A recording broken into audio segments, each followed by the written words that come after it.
ਮੱਝ ਦੋਸਤੋ ਅੱਜ ਇੱਕ ਮਹੀਨੇ ਬਾਅਦ ਵਾਪਸੀ ਹੈ। ਮਾਲ ਦੀ ਖਰੀਦਦਾਰੀ ਫੇਰ ਸ਼ੁਰੂ ਹੈ। ਮੱਝਾਂ ਦੇ ਰੇਟ ਥੋੜੇ ਕਹਿ ਸਕਦੇ ਹੋ, ਜ਼ਿਆਦਾ ਤੇਜ਼ੀ ਨਹੀਂ ਕਿਉਂਕਿ ਸੂਆ ਆਮ ਹੈ। ਹੁਣ ਅੱਛੀ ਮੱਝ ਜਿਹੜੀ ਹੈ ਉਹ ਤੁਹਾਨੂੰ 18-20 ਸਿਰ ਵਾਲੀ ਜਿਹੜੀ ਹੈ ਉਹ ਵੀ ਮੇਰੇ ਖਿਆਲ ਹੈ ਇਸ ਟਾਈਮ 7 ਤੋਂ 8 ਦੇ ਬਜਟ ਦੇ ਵਿੱਚ ਲੱਭਣ ਡਈ। ਆਮ ਗੁਜ਼ਾਰੇ ਲੈ ਕੇ ਮੱਝਾਂ 4 ਤੋਂ ਲੈ ਕੇ 5.5-6 ਦੀ ਰੇਂਜ 'ਚ ਲੱਭਦੀਆਂ ਨੇ ਪਈਆਂ। ਇਹ ਮੱਝ ਖਾਸ ਬੰਦਿਆਂ ਲਈ ਲਈ ਹੈ, ਨਾ ਨਹੀਂ ਉਹਨਾਂ ਲੈਣਾ। ਅਕਸਰ ਆਕਾਹੜ ਦੇ ਨੇ ਸਾਡਾ ਨਾਂ ਨਹੀਂ ਨਾਦਰ ਭਾਈ ਤੋਂ ਲੈਣਾ, ਨਾਂ ਹੀ ਲੈਂਦੇ ਤੇ ਸਾਡੀ ਮਸ਼ਹੂਰੀ ਹੋ ਜਾਂਦੀ ਹੈ।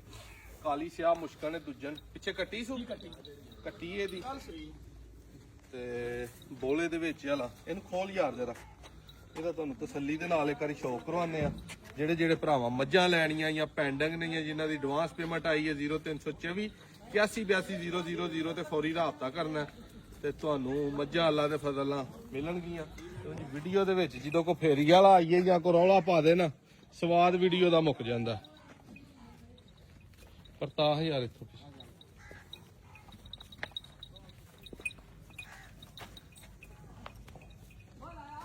ਉਧਰ ਨੂੰ ਕਰ ਥਣ ਚਾਰੇ ਜਿਹੜਾ ਨਾ ਬਿਰਲਾ ਤੇ ਨਿਕੋਲੀ ਦੀ ਬਿਲਕੁਲ ਸਾਫ ਪਾਕ ਕੱਦ ਵੱਡੇ ਦੀ ਹੈ, ਢੀਆਂ ਛੱਡੀਆਂ ਕੁਸ਼ਲ ਕਰਮਾਲੀ ਨੂੰ ਕੈਸਾ ਲੱਗਾ ਹੈ ਤਾਂ ਬੰਦੇ ਸੋ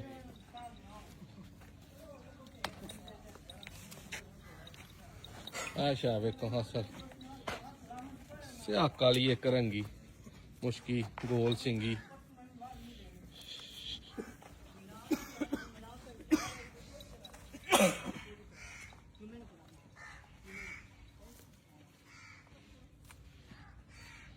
भाई दो उम्मीद है अल्लाह के फजल ना 16-17 ਨੂੰ ਈਜ਼ੀਲੀ ਹੱਥ ਲਾਏਗੀ।